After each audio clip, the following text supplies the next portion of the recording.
Comment relancer la natation française après l'échec de Rio? Elle est en pleine mutation, cette natation française, avec un nouveau président à la tête de sa fédération. Et on a le plaisir de l'accueillir ce soir. Gilles Cézional est avec nous dans le Plus d'Infos Sport. Bonsoir. Bonsoir, merci de m'accueillir ce soir. Eh ben, merci d'accepter notre invitation. On va parler de vos projets à la tête de cette fédération avec Silver-Henri Cissé. Bonsoir. Bonsoir Marina, bonsoir Président. Votre programme, vos ambitions, on va en parler dans un instant dans le Plus. Le temps de faire un point sur l'actualité, c'est le flash de la rédaction. Et on se retrouve tous les trois, à tout de suite. Le Plus d'Infos Sport avec Gilles Cézional, le président de la Fédération française de natation. Alors, vous avez été élu il n'y a pas très longtemps, il y a 1 mois et demi. Vous étiez vice-président de cette fédération. Vous dirigez aussi la Ligue PACA, voilà pour les présentations générales. On va vite venir aux objectifs, bien sûr, parce qu'il y en a qui arrivent très rapidement. Les championnats de France, la semaine prochaine à Schiltigheim. Ils sont qualificatifs pour les championnats du monde de cet été à Budapest. Alors, est-ce que vous avez un objectif chiffré ? L'objectif chiffré avec des bases de qualification qui sont les standards FINA, donc qui ont été un petit peu adaptés par rapport à la population actuelle. Donc on va partir sur une base de 14-15 nageurs, je pense, pour les championnats du monde de Budapest. Qualifiés pour cet été. À propos de ces championnats du monde, est-ce que vous avez un objectif précis en ce qui concerne ces championnats? Parce qu'on est à la fin d'un cycle, il y a eu le départ de Yannick Agnel, l'arrêt de Yannick Agnel. On espère l'arrêt momentané de Florent Manodou, parce que pour l'instant, on nous dit qu'il reviendra.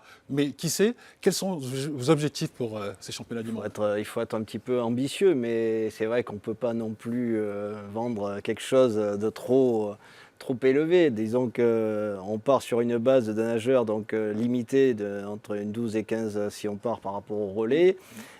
Effectivement, le relais a des bonnes chances de médaille. Ensuite, ça va se jouer aussi à peut-être des nageurs nouveaux comme Potin qui est en pleine progression, comme Damien Joly, comme Charlotte Bonnet, Metella, Mignon. Voilà, ce sont tous des nageurs qui sont actuellement potentiellement finalistes et plus si affinité, quoi. Voilà. Après, ça va se jouer peut-être. C'est une reconstruction, donc il ne faut pas non plus leur mettre une pression inutile. Voilà, on va essayer de faire le mieux pour la natation. Reconstruction qui va peut-être se faire petit à petit. On a beaucoup parlé évidemment de 2012. Les résultats ont été exceptionnels à Londres au JO. Et puis il y a eu 2016. 2016, la chute libre de la natation française. Comment vous l'avez vécu? Est-ce que pour vous c'est un fiasco déjà? Et est-ce que vous l'avez vu venir? Alors pour moi, ce n'est pas un fiasco puisque effectivement la natation représente les 5 disciplines et qu'avec Aurélie Muller qui a été disqualifiée, on pouvait revenir facilement avec 4 médailles, voire 5 avec Benjamin sur le plongeon qui finit au pied du podium. Oui. Ensuite, effectivement, Londres, ça a été vraiment une grande réussite de la natation où on a optimisé toutes nos chances de médaille et on les a toutes réalisées au plus haut niveau.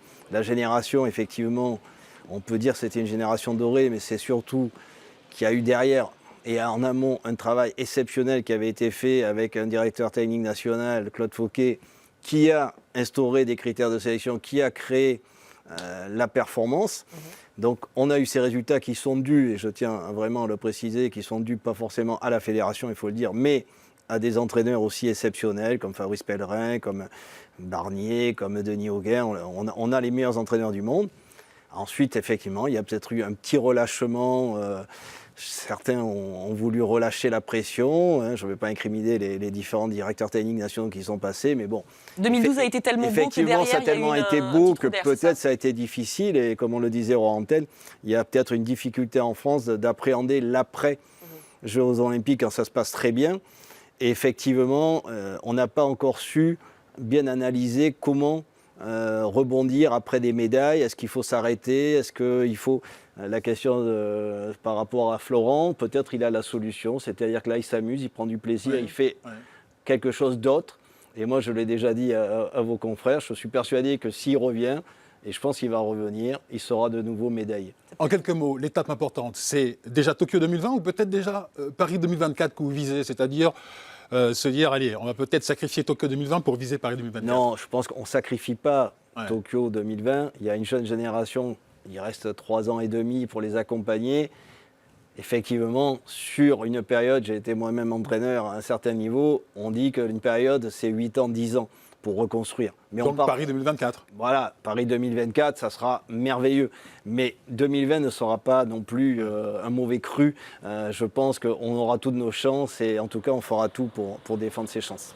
Comment vous faites pour redonner du lien, de la communication entre les clubs, la fédération? On a vu l'image assez négative de la natation l'été dernier aux Jeux de Rio avec l'imbroglio autour de Yannick Agnel et le relais.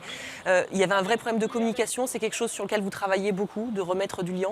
On travaille énormément sur ce problème de communication parce que le résultat de Rio a été évidemment dans les médias un petit peu exagéré en termes de catastrophisme, mais c'est surtout tout ce qui a été la gestion de l'équipe de France qui a fait défaut, notamment sur la fin de la carrière de Yannick Agnel qui termine tout seul en conférence de presse. Donc c'est vrai qu'il y a un gros problème au niveau de cette communication, on est responsable.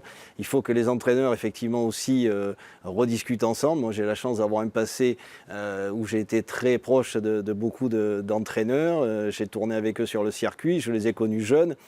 Donc j'ai une approche effectivement avec eux plus facile et il faut absolument que ces entraîneurs se remettent à travailler ensemble pour l'équipe de France et qu'ils se reparlent parce que ce qui a été vraiment criant à Rio, c'est que les gens ne se parlaient plus au sein de l'équipe de France, et voire plus d'ailleurs. On a eu vraiment des moments difficiles. Président, au centre de votre projet, il y a la limitation des mandats. Oui. Du président, donc combien? 2 mandats. 2 mandats, limitation d'âge aussi pour le président. Quel âge? Ça sera 70 ans comme le CNOSF. Hein, il vous reste combien d'années encore donc possible? Moi je serai encore un petit peu plus jeune quand je finirai mes 2 mandats. Et vous souhaitez également mettre les clubs au centre du dispositif, c'est eux qui voteront donc pour élire le président et non plus les grands électeurs. On était sur une base de grands électeurs et on veut redonner comme beaucoup de fédérations. Le vote sera donné aux clubs qui pourront effectivement décider de quels sont les dirigeants à même de mieux les diriger. Un DTN par intérim pour l'instant, Laurent Guivarch. Vous verrez à la fin de l'été, c'est ça, s'il est reconduit, ça pourrait être une option à plus long terme? Ça peut être une option à plus long terme. Après, il faut laisser le ministère travailler.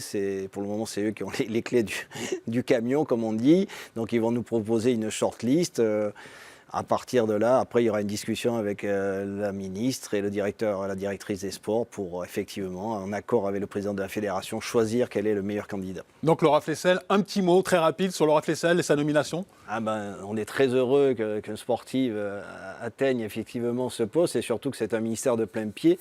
Donc ce n'était pas arrivé depuis quelque temps. Donc on est très heureux pour le monde sportif qu'elle puisse nous représenter à ce niveau-là et qu'elle soit vraiment emblématique pour Paris 2024. Merci Gilles Sévional de venu nous présenter votre projet pour la natation française. Merci Sylvia Henry-Sissi. On se retrouve dans un petit instant. Le Plus revient, une petite pause et on se retrouve.